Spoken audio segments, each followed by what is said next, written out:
दोस्तों, कहानी सुनी अनसुनी में आप सबका फिर से बहुत बहुत स्वागत है। आज मैं आपको सुना रही हूँ मानसरोवर भाग 1 से मुंशी प्रेमचंद जी द्वारा लिखित कहानी सुभागी। तो चलिए कहानी को शुरू करते हैं। और लोगों के यहाँ चाहे जो होता हो, तुलसी महतो अपनी लड़की सुभागी को लड़के रामू से जौ भर भी कम प्यार न करते थे। रामू जवान होकर भी काठ का उल्लू था। सुभागी 11 साल की बालिका होकर भी घर के काम में इतनी चतुर और खेतीबाड़ी के काम में इतनी निपुण थी कि उसकी माँ लक्ष्मी दिल में डरती रहती कि कहीं लड़की पर देवताओं की आंख न पड़ जाए। अच्छे बालकों से भगवान को भी तो प्रेम है। कोई सुभागी का बखान न करे, इसलिए वह अनायासी उसे डांटती रहती। बखान से लड़के बिगड़ जाते हैं। यह भय तो न था, भय था नजर का। वही सुभागी आज 11 साल की उम्र में विधवा हो गई। घर में कोहराम मचा हुआ था। लक्ष्मी पछाड़े खाती थी, तुलसी सिर पीटते थे। उन्हें रोता देखकर सुभागी भी रोती रहती थी। बार बार माँ से पूछती, क्यों रोती हो अम्मा? मैं तुम्हें छोड़कर कहीं न जाऊंगी। तुम क्यों रोती हो? उसकी भोली बातें सुनकर माता का दिल और भी फटा जाता था। सोचती थी, ईश्वर, क्या तुम्हारी यही लीला है? जो खेल खेलते हो वह दूसरों को दुख देकर। ऐसा तो पागल करते हैं। आदमी पागलपन करे तो उसे पागल खाने भेजते हैं, मगर तुम जो पागलपन करते हो उसका कोई दंड नहीं। ऐसा खेल किस काम का कि दूसरे रोएं और तुम हंसो? तुम्हें तो लोग दयालु कहते हैं। क्या यही तुम्हारी दया है? और सुभागी क्या सोच रही थी? उसके पास कोठरी भर रुपए होते तो वह उन्हें कहीं छिपा कर रख देती। फिर एक दिन चुपके से बाजार चली जाती और अम्मा के लिए अच्छे अच्छे कपड़े लाती।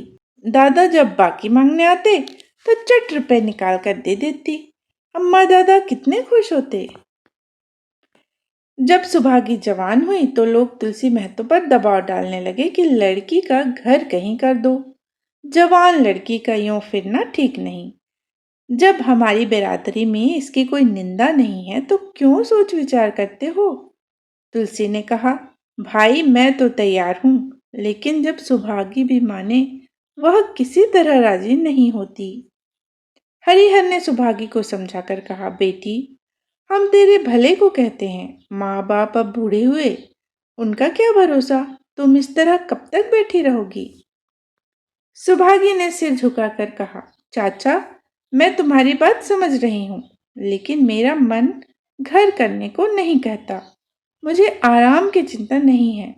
मैं सब कुछ झेलने को तैयार हूँ, और जो काम तुम कहो वह सिर आंखों के बल करूंगी, मगर घर बसाने को मुझसे न कहो। जब मेरा चाल को चाल देखना तो मेरा सिर काट लेना।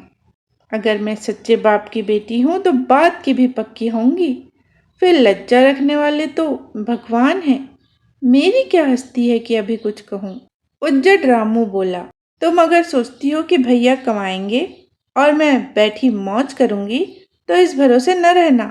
यहाँ किसी ने जन्म भर का ठेका नहीं लिया है। रामू की दुल्हन रामू से भी 2 उंगल ऊंची थी। मटक कर बोली, हमने किसी का कर्ज थोड़े ही खाया है कि जन्म भर बैठे भरा करें। यहाँ तो खाने को भी महीन चाहिए, पहनने को भी महीन चाहिए। यह हमारे बूते की बात नहीं है। सुभागी ने गर्व से भरे हुए स्वर में कहा, भाभी, मैंने तुम्हारा आसरा कभी नहीं किया और भगवान ने चाहा तो कभी करूंगी भी नहीं। तुम अपनी देखो, मेरी चिंता न करो। रामू की दुल्हन को जब मालूम हो गया कि सुभागी घर न करेगी तो और भी उसके सिर हो गई। हमेशा एक न एक खूचड़ लगाए रहती। उसे रुलाने में जैसे उसको मजा आता था। वह बेचारी पहर रात से उठकर कूटने पीसने में लग जाती, चौका बर्तन करती, गोबर पाथती, फिर खेत में काम करने चली जाती। दोपहर को आकर जल्दी जल्दी खाना पकाकर सबको खिलाती। रात को कभी माँ के सिर में तेल डालती, कभी उसकी देह दबाती। तुलसी चिलम के भक्त थे, उन्हें बार बार चिलम पिलाती। जहाँ तक अपना बस चलता, माँ बाप को कोई काम न करने देती। हाँ, भाई को न रोकती। सोचती, यह तो जवान आदमी है, यह काम न करेंगे तो गृहस्थी कैसे चलेगी। मगर रामू को यह बुरा लगता कि अम्मा और बाबा को तिनका तक न उठाने देती और मुझे पीसना चाहती है। यहाँ तक कि एक दिन वह जामे से बाहर हो गया। सुभागी से बोला, अगर उन लोगों का बड़ा मोह है तो क्यों नहीं अलग होकर रहती हो। तब सेवा करो तो मालूम हो कि सेवा कड़वी लगती है कि मीठी। दूसरों के बल पर वाहवाही लेना आसान है, बहादुर वह है जो अपने बल पर काम करे। सुभागी ने तो कुछ जवाब न दिया। बात बढ़ जाने का भय था, मगर उसके माँ बाप बैठे सुन रहे थे। महतो से न रहा गया। बोले, क्या है रामू, उस गरीबिन से क्यों लड़ते हो। रामू पास आकर बोला, तुम क्यों बीच में कूद पड़े, मैं तो उसको कहता था। तुलसी ने कहा, जब तक मैं जीता हूं तुम उसे कुछ नहीं कह सकते। मेरे पीछे जो चाहे करना। बेचारी का घर में रहना मुश्किल कर दिया। रामू ने कहा, आपको बेटी बहुत प्यारी है तो उसे गले बांध कर रखिए, मुझसे तो नहीं सहा जाता। तुलसी कहते हैं, अच्छी बात है, अगर तुम्हारी यही मर्जी है तो यही होगा। मैं कल गांव के आदमियों को बुलाकर बंटवारा कर दूंगा। तुम चाहे छूट जाओ, सुभागी नहीं छूट सकती। रात को तुलसी लेटे तो वह पुरानी बात याद आई, जब रामू के जन्म उत्सव में उन्होंने रुपए कर्ज लेकर जलसा किया था और सुभागी पैदा हुई तो घर में रुपए रहते हुए भी उन्होंने एक कौड़ी न खर्च की। पुत्र को रत्न समझा था, पुत्री को पूर्व जन्म के पापों का दंड। वह रत्न कितना कठोर निकला और यह दंड कितना मंगलमय। दूसरे दिन महतो ने गांव के आदमियों को जमा करके कहा, पंचों, अब रामू का और मेरा एक में निबाह नहीं होता। मैं चाहता हूं कि तुम लोग इंसाफ से जो कुछ मुझे दे दो वह लेकर अलग हो जाऊं। रात दिन की किचकिच अच्छी नहीं। गांव के मुख्तार बाबू सज्जन सिंह बड़े सज्जन पुरुष थे। उन्होंने रामू को बुलाकर पूछा, क्यों जी, तुम अपने बाप से अलग रहना चाहते हो। तुम्हें शर्म नहीं आती कि औरत के कहने से माँ बाप को अलग किए देते हो। राम राम। रामू ने ढिठाई के साथ कहा, जब एक में गुजर ना हो तो अलग हो जाना ही अच्छा है। सज्जन सिंह ने कहा, तुमको एक में क्या कष्ट होता है। रामू ने कहा, एक बात हो तो बताऊं। इसमें सज्जन सिंह बोले, कुछ तो बतलाओ। रामू ने कहा, साहब, एक में मेरा इनके साथ निबाह न होगा, बस मैं और कुछ नहीं जानता। यह कहता हुआ रामू वहां से चलता बना। तुलसी ने कहा, देख लिया आप लोगों ने इसका मिजाज। आप चाहे 4 हिस्से में 3 हिस्से उसे दे दे, पर अब मैं इस दुष्ट के साथ न रहूंगा। भगवान ने बेटी को दुख दे दिया। नहीं, मुझे खेती बाड़ी लेकर क्या करना था। जहां रहता वहीं कमाता खाता। भगवान ऐसा बेटा 7वें बैरी को भी न दे। लड़के से लड़की भली, जो कुलवंती होए। सहसा सुभागी आकर बोली, दादा, यह सब बाण बखरा मेरे ही कारण तो हो रहा है। मुझे क्यों नहीं अलग कर देते। मैं मेहनत मजूरी करके अपना पेट पाल लूंगी। अपने से जो कुछ बन पड़ेगा तुम्हारी सेवा करती रहूंगी, पर रहूंगी अलग। यूं घर का 12 बाट होते मुझसे नहीं देखा जाता। मैं अपने माथे यह कलंक नहीं लेना चाहती। तुलसी ने कहा, बेटी, हम तुझे न छोड़ेंगे चाहे संसार छूट जाए। रामू का मुंह मैं नहीं देखना चाहता। उसके साथ रहना तो दूर रहा। रामू की दुल्हन बोली, तुम किसी का मुंह नहीं देखना चाहते तो हम भी तुम्हारी पूजा करने को व्याकुल नहीं हैं। मैं तो दांत पीसते हुए उठे कि बहू को मारे, मगर लोगों ने पकड़ लिया। बंटवारा होते ही महतो और लक्ष्मी को मानो पेंशन मिल गई। पहले तो दोनों सारे दिन सुभागी के मना करने पर भी कुछ न कुछ करते ही रहते, पर अब उन्हें पूरा विश्राम था। पहले दोनों दूध घी को तरसते थे। सुभागी ने कुछ रुपए बचाकर एक भैंस ले ली। बूढ़े आदमियों की जान तो उनका भोजन है। अच्छा भोजन न मिले तो वे किस आधार पर रहें। चौधरी ने बहुत विरोध किया। कहने लगे, घर का काम यूं ही क्या कम है कि तू नया झंझट पाल रही है। सुभागी उन्हें बहलाने के लिए कहती, दादा, दूध के बिना मुझे खाना अच्छा नहीं लगता। लक्ष्मी ने हंसकर कहा, बेटी, तू झूठ कब से बोलने लगी? कभी दूध हाथ से तो छूती नहीं, खाने की कौन कहे? सारा दूध हम लोगों के पेट में ठूंस देती है। गांव में जहां देखो सबके मुंह से सुभागी की तारीफ। लड़की नहीं, देवी है। 2 मर्दों का काम भी करती है। उस पर माँ बाप की सेवा भी किए जाती है। सजन सिंह तो कहते, यह उस जन्म की देवी है। मगर शायद महतो को यह सुख बहुत दिन तक भोगना न लिखा था। 7 दिन से महतो को जोर का ज्वर जकड़ा हुआ था। देह पर कपड़े का तार भी नहीं रहने देते। लक्ष्मी पास बैठी रो रही थी। सुभागी पानी लिए खड़ी है। अभी एक क्षण पहले महतो ने पानी मांगा था, पर जब तक वह पानी लाए उनका जी डूब गया और हाथ पांव ठंडे हो गए। सुभागी उनकी यह दशा देखते ही रामू के घर गई और बोली, भैया चलो देखो, आज दादा न जाने कैसे हुए जाते हैं। 7 दिन से ज्वर नहीं उतरा। रामू ने चारपाई पर लेटे लेटे कहा, तो क्या मैं डॉक्टर हकीम हूं कि देखने चलूं? जब तक अच्छे थे तब तक तो तुम उनके गले का हार बनी हुई थी। अब जब मरने लगे तो मुझे बुलाने आई हो। उसी वक्त उसकी दुल्हन अंदर से निकल आई और सुभागी से पूछा, दादा को क्या हुआ है दीदी? सुभागी से पहले रामू बोल उठा, हुआ क्या है? अभी कोई मरे थोड़े ही जाते हैं। सुभागी ने फिर उससे कुछ न कहा, सीधे सजन सिंह के पास गई। उसके जाने के बाद रामू हंसकर स्त्री से बोला, त्रिया चरित्र इसी को कहते हैं। रामू की स्त्री ने कहा, इसमें त्रिया चरित्र की कौन सी बात है? चले क्यों नहीं जाते? रामू ने कहा, मैं नहीं जाने का। जैसे उसे लेकर अलग हुए थे वैसे उसे लेकर रहें। मर भी जाएं तो न जाऊं। रामू की स्त्री ने कहा, मर जाएंगे तो आग देने तो जाओगे, तब कहाँ भागोगे?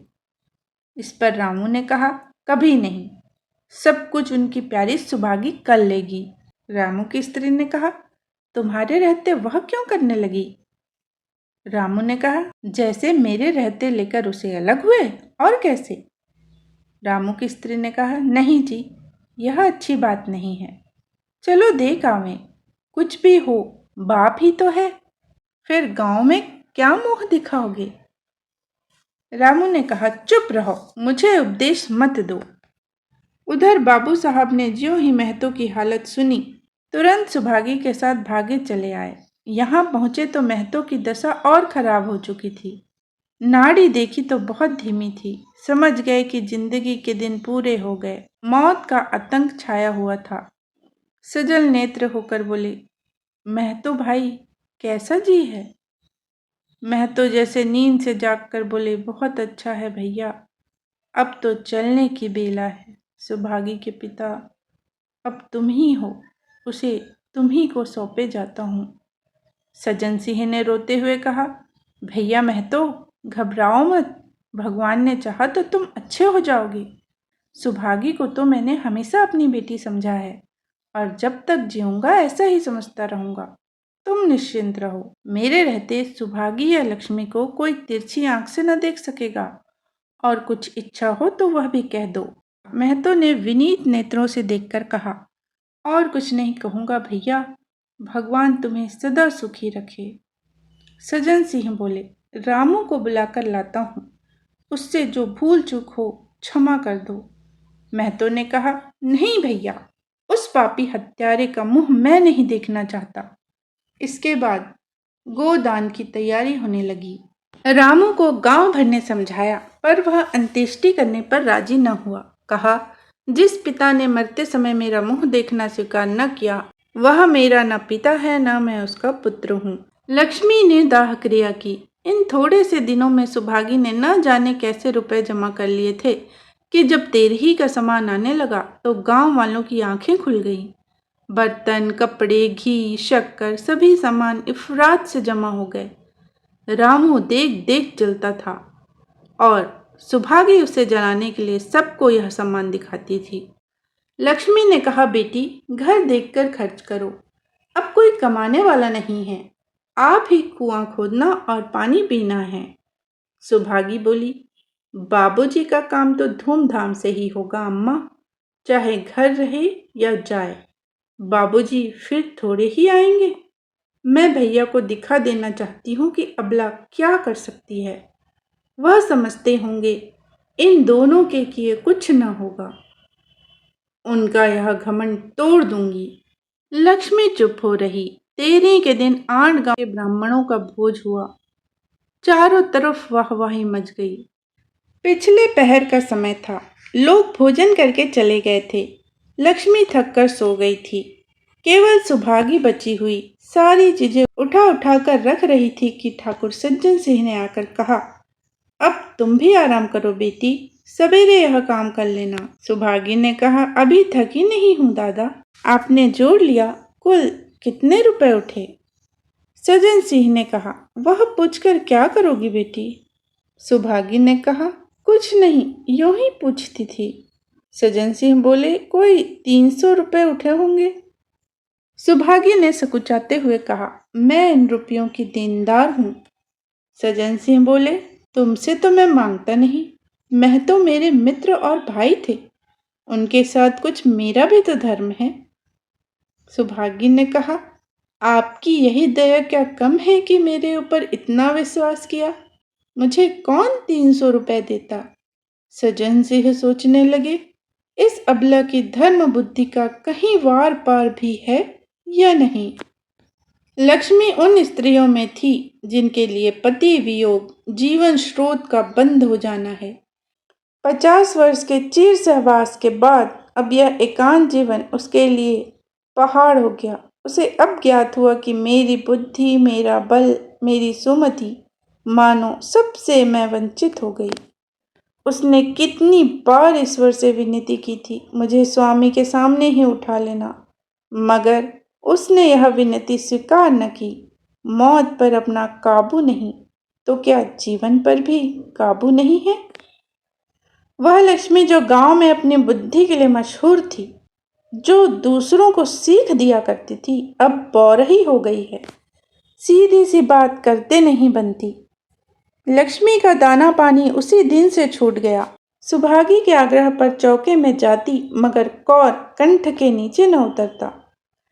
50 वर्ष हुए, एक दिन भी ऐसा न हुआ कि पति के बिना खाए खुद खाया हो। अब उस नियम को कैसे तोड़े? आखिर उसे खांसी आने लगी। दुर्बलता ने जल्द ही खाट पर डाल दिया। सुभागी अब क्या करे? ठाकुर साहब के रुपए चुकाने के लिए दिलो जान से काम करने की जरूरत थी, और यहाँ माँ बीमार पड़ गई। अगर बाहर जाए तो माँ अकेली रहती है। उनके पास बैठे तो बाहर का काम कौन करे? माँ की दशा देखकर सुभागी समझ गई कि इनका परवाना भी आ चुका। महतो को भी तो यही ज्वर था। गांव में और किसे फुर्सत थी कि दौड़ धूप करता। सज्जन सिंह दोनों वक्त आते, लक्ष्मी को देखते, दवा पिलाते, सुभागी को समझाते और चले जाते, मगर लक्ष्मी की दशा बिगड़ती जाती थी। यहाँ तक कि 15वें दिन वह भी संसार से सिधार गई। अंतिम समय रामू आया और उसके पैर छूना चाहता था, पर लक्ष्मी ने उसे ऐसी झिड़की दी कि वह उसके समीप न जा सका। सुभागी को उसने आशीर्वाद दिया कि तुम्हारी जैसी बेटी पाकर तर गई। मेरा क्रियाकर्म तुम ही करना। मेरी भगवान से यही अर्जी है कि उस जन्म में भी तुम मेरी कोख पवित्र करो। माता के देहांत के बाद सुभागी के जीवन का केवल एक लक्ष्य रह गया, सज्जन सिंह के रुपए चुकाना। 300 रुपए पिता के क्रियाकर्म में लगे थे, लगभग 200 रुपए माता के काम में लग गए। 500 रुपए का ऋण था और उसकी अकेली जान, मगर वह हिम्मत न हारती थी। 3 साल तक सुभागी ने रात को रात और दिन को दिन न समझा। उसकी कार्य शक्ति और पौरुष देखकर लोग दांतों तले उंगली दबाते थे। दिन भर खेती बाड़ी का काम करने के बाद वह रात को 4-4 पसेरी आटा पीस डालती। 30वें दिन 15 रुपए लेकर वह सज्जन सिंह के पास पहुंच जाती। इसमें कभी नागा न पड़ता। यह मानो प्रकृति का अटल नियम था। अब चारों ओर से उसकी सगाई के पैगाम आने लगे। सभी उसके लिए मुंह फैलाए हुए थे। जिसके घर सुभागी जाएगी उसके भाग्य फिर जाएंगे। सुभागी यही जवाब देती। अभी वह दिन नहीं आया। जिस दिन सुभागी ने आखिरी किस्त चुकाई उस दिन उसकी खुशी का ठिकाना न था। आज उसके जीवन का कठोर व्रत पूरा हो गया।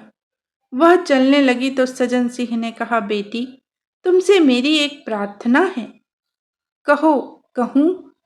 कहो ना कहूँ, मगर वचन दो कि मानोगी। सुभागी ने कृतज्ञ भाव से देखकर कहा, दादा, आपकी बात न मानूंगी तो किसकी बात मानूंगी? मेरा तो रोया रोया आपका गुलाम है। सजन सिंह ने कहा, अगर तुम्हारे मन में यह भाव है तो मैं न कहूंगा। मैंने अब तक तुमसे इसलिए नहीं कहा कि तुम अपने को मेरा देनदार समझ रही थी। अब रुपए चुक गए। मेरा तुम्हारे ऊपर कोई एहसान नहीं है, रत्ती भर भी नहीं। बोलो, कहूँ? सुभागी ने कहा, आपकी जो आज्ञा हो। सजन सिंह ने कहा, देखो, इनकार न करना, नहीं तो मैं फिर तुम्हें अपना मुंह न दिखाऊंगा। सुभागी ने कहा, क्या आज्ञा है दादा? सजन सिंह ने कहा, मेरी इच्छा है कि तुम मेरी बहू बनकर मेरे घर को पवित्र करो। मैं जात पात का कायल हूँ, मगर तुमने मेरे सारे बंधन तोड़ दिए। मेरा लड़का तुम्हारे नाम का पुजारी है। तुमने उसे 12 देखा है। बोलो, मंजूर करती हो? सुभागी ने कहा, दादा, इतना सम्मान पाकर तो मैं पागल हो जाऊंगी। सजन सिंह ने कहा, तुम्हारा सम्मान भगवान कर रहे हैं बेटी। तुम साक्षात भगवती का अवतार हो। सुभागी ने कहा, मैं तो आपको अपना पिता समझती हूँ। आप जो कुछ करेंगे मेरे भले के लिए ही करेंगे। आपके हुक्म को मैं कैसे इनकार कर सकती हूँ? सजन सिंह ने उसके माथे पर हाथ रखकर कहा, बेटी, तुम्हारा सुहाग अमर हो। तुमने मेरी बात रख ली। मुझ सा भाग्यशाली संसार में और कौन होगा? दोस्तों, अभी आप सुन रहे थे मानसरोवर भाग 1 से मुंशी प्रेमचंद जी द्वारा लिखित कहानी सुभागी। इसी तरह की अच्छी अच्छी कहानियां सुनने के लिए मेरे चैनल को सब्सक्राइब जरूर कीजिएगा। फिर मिलते हैं दोस्तों एक नई कहानी के साथ। जय हिंद, जय भारत।